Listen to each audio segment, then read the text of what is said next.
Hello friends, this is the fourth video lecture of contract law series. So today we will be discussing acceptance in a contract. तो ये जो acceptance होता है ये section 2B में given है. Section 2B में acceptance को define किया है when the person to whom the proposal is made, proposal का मतलब offer, signifies his assent, अपना वो assent देता है उस offer को, then the proposal is said to be accepted. So when a person signifies his assent to the offer, then it is said to be accepted. And once the proposal is accepted, it becomes a promise. तो इसमें जो सबसे main two essentials हैं वो क्या है? That the acceptance should be communicated by the offeree to the offerer. तो जो offeree है, जो acceptor है, जिसके लिए वो offer दिया गया है, उसी को accept करना है. And it has to be communicated by him only to the offerer, the one who has given the offer. And second point is that the acceptance should be absolute and unqualified. Absolute and unqualified मतलब the way the offer has been given, the acceptance should also be on the same terms. उसमें कोई condition या कोई qualification नहीं होनी चाहिए. अगर किसी ने मेरे को ऑफर किया है कि will you buy my ball pen for ₹100, तो मैं ये नहीं बोल सकता कि okay I will buy your pen for ₹80. ठीक है, तो देन आई एम नेगोशिएटिंग और I am making counter offer, but it won't be a valid acceptance. So now we will see what is communication of acceptance. So the first point is that acceptance can be expressed or implied. It can be both. It can be on expressed terms or it can be on implied terms. Expressed terms matlab it can be by words spoken or written, and implied terms matlab it is by some conduct. So there must be some external manifestation. तो जैसे अगर कोई implied term है, अगर मैं कोई बार में गया हूँ, किसी ने मेरे को एक दे दिया drink and I just have it, तो मैंने by way of my conduct I have accepted that offer and now I will have to pay for it. ठीक है, so there must be some external manifestation, some some overt act or by some word or by some written words.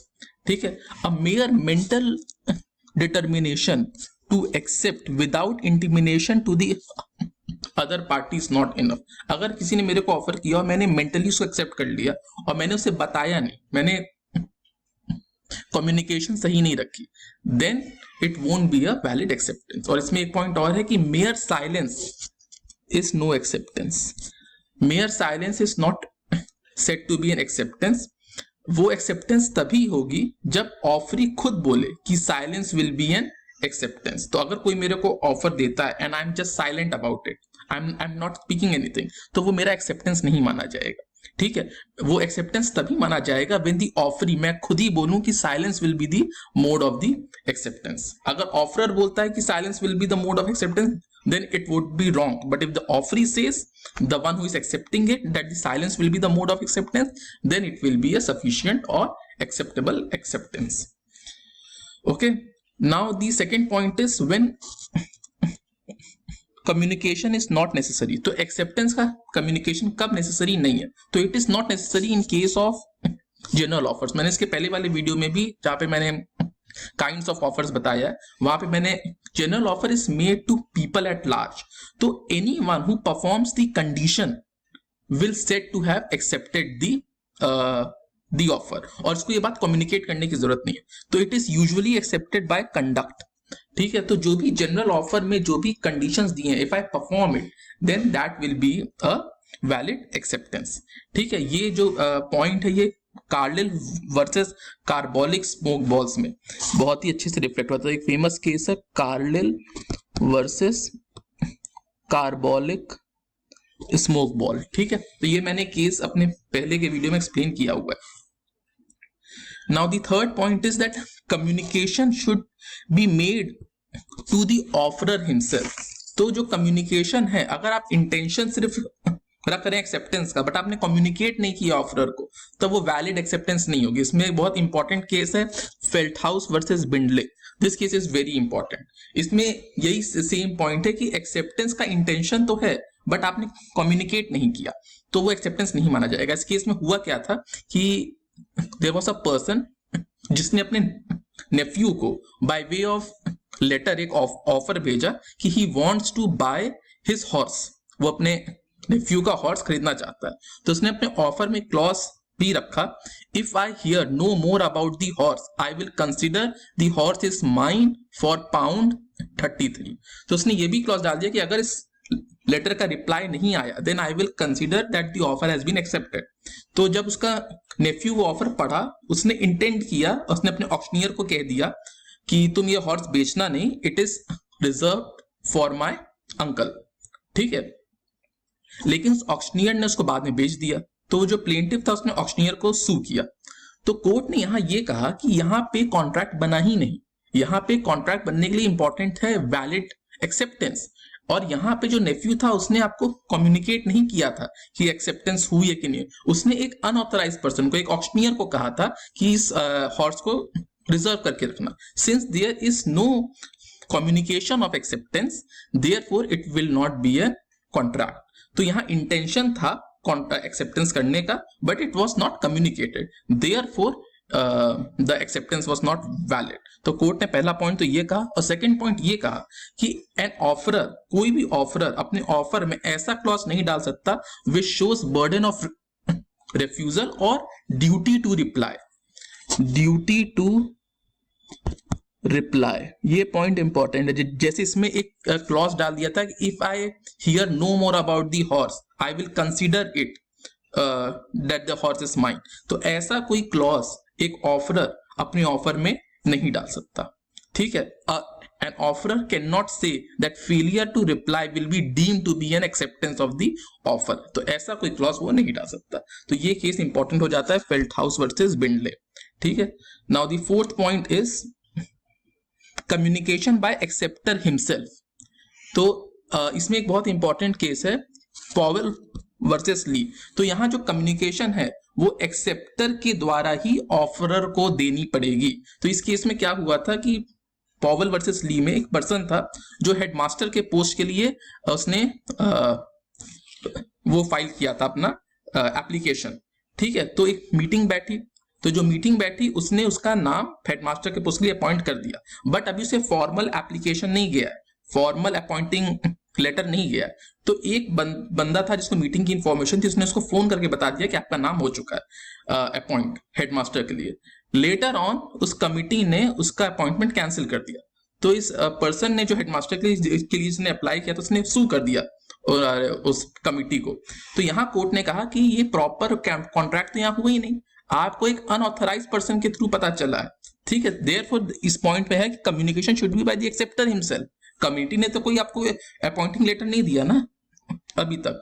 तो this becomes important कि कोई unauthorised person से नहीं होना चाहिए, ठीक है। It should be by the acceptor himself, ठीक है। So the court held that no contract had come into existence as information from an unauthorized person is as sufficient as overhearing from behind the door, ठीक है। तो acceptance should be by the acceptor only। तो ये एक important point इसमें आता है।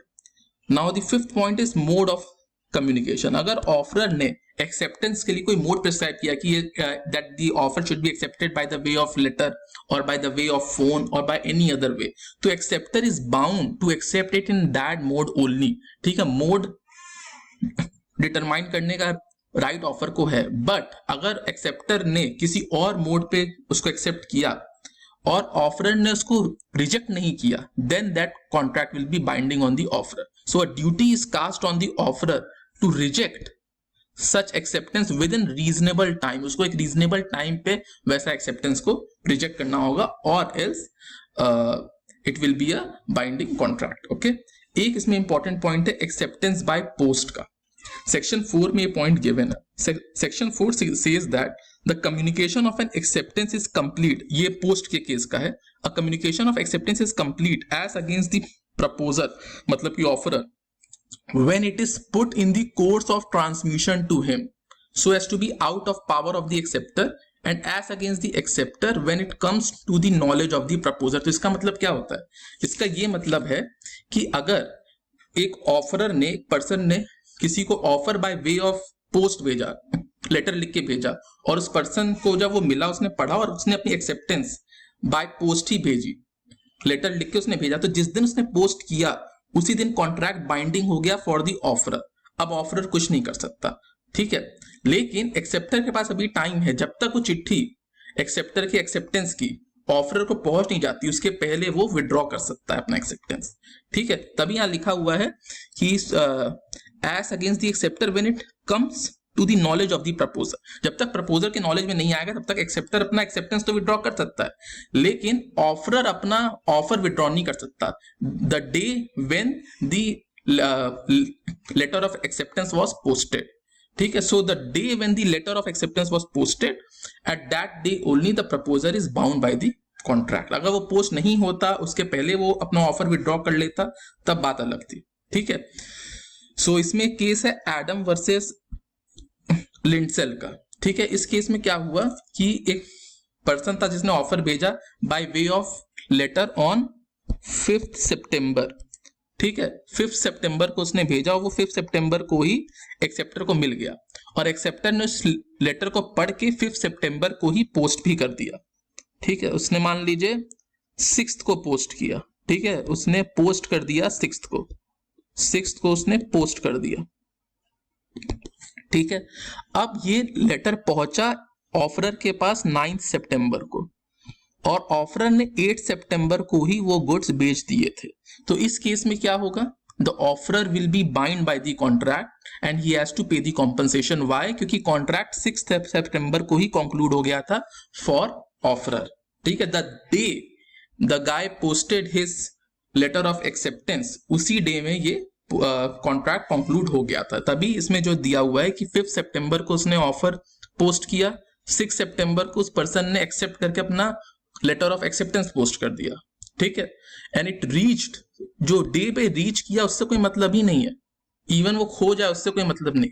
The day the letter was posted, at that day only the contract become binding for the offerer, ठीक है। therefore the court said that the contract will be binding। तो अब हमने क्या क्या इसमें देखा, हमने देखा कि what is acceptance, जो सेक्शन 2B में दिया हुआ इसके essentials क्या है, that it should be communicated by the offeree to the offerer and the acceptance should be absolute and unqualified। Communication of acceptance क्या है, एक्सेप्टेंस कैन बी एक्सप्रेस और इम्प्लाइड, उसको एक्सप्रेस हो या कोई वर्ड्स में हो, रिटन या स्पोकन, या इम्प्लाइड हो बाय वे ऑफ कंडक्ट, या फिर when communication is not necessary, it is not necessary in case of general offer, सिर्फ performance of the condition is important, ठीक है। ये एक फेमस केस है कार्लिल वर्सेस कार्बोलिक स्मोक का। And then we saw that communication to the offeror himself, तो जो offeror है उसी को कम्युनिकेशन देना जरूरी है। फेल्टले वर्सेस बिंडल ने, क्योंकि उस नेफ्यू ने उस ऑफर का रिप्लाई नहीं किया था तो वो बाइंडिंग नहीं होगा, उसका इंटेंशन था बट उसने कम्युनिकेट नहीं किया था अपने एक्सेप्टेंस, तो वो बाइंडिंग नहीं होगा। और हमने ये भी देखा कि ड्यूटी टू रिप्लाई ऐसा क्लॉज हम अपने ऑफर में नहीं डाल सकते, हम ये नहीं बोल सकते कि if you won't reply I will deem it to have been accepted, ठीक है। And then we saw that communication by acceptor himself, acceptance का जो कम्युनिकेशन वो एक्सेप्टर को ही देना पड़ेगा। पॉवेल वर्सेस ली में जो कमिटी थी जो उसका अपॉइंटिंग लेटर एक्सेप्ट करती, तो उसको ही कम्युनिकेट करना पड़ेगा, ठीक है। If unauthorized person is communicating it won't be a valid acceptance. And then we saw the mode of communication, कि जिस मोड में ऑफरर ने प्रिस्क्राइब किया उसी मोड पे ही एक्सेप्टेंस करनी पड़ेगी, और एल्स अगर वो नहीं करता है तो ऑफरर को विद इन रीजनेबल टाइम से रिजेक्ट करना होगा। And then we saw acceptance by post, acceptance by post में इतना ही था कि the day letter of acceptance is posted it will be valid against the offeror, ठीक है।